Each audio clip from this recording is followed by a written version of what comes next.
Après 2 mois de pause, le procès sur le massacre du 28 septembre a repris mardi devant le tribunal criminel de Dixon à Conakry, avec le défilé des parties civiles à la barre.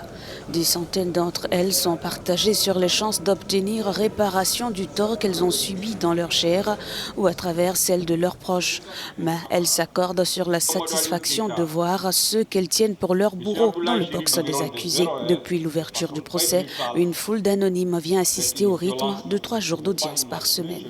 Ce ne sont pas ces hommes seulement. Lui-même, il était là. C'est lui qui a conduit la mission, voyez-vous. Donc, tout ce qu'on a subi, c'est venu de ces ordres directs. Ce sont ces hommes, des ordres du colonel Tcheboro. Je suis très satisfaite. Je suis vraiment très satisfaite ce matin.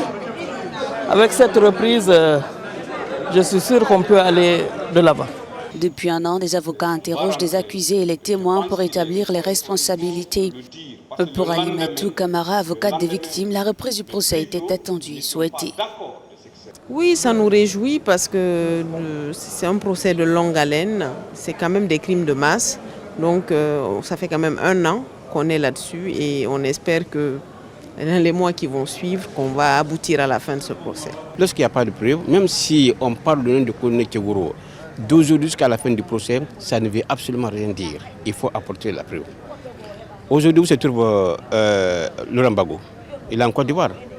Le blé, il est en Côte d'Ivoire. Parce que tout simplement, quand ils ont été cités au niveau de la CPI, il n'y a pas eu de preuves. On les a acquittés purement et simplement, ils sont revenus en Côte d'Ivoire. Le procès a connu des ajournements, notamment en raison d'un mouvement de protestation des gardiens de prison chargés d'extraire les détenus, une grève des avocats qui réclamaient d'être payés pour un travail considérable.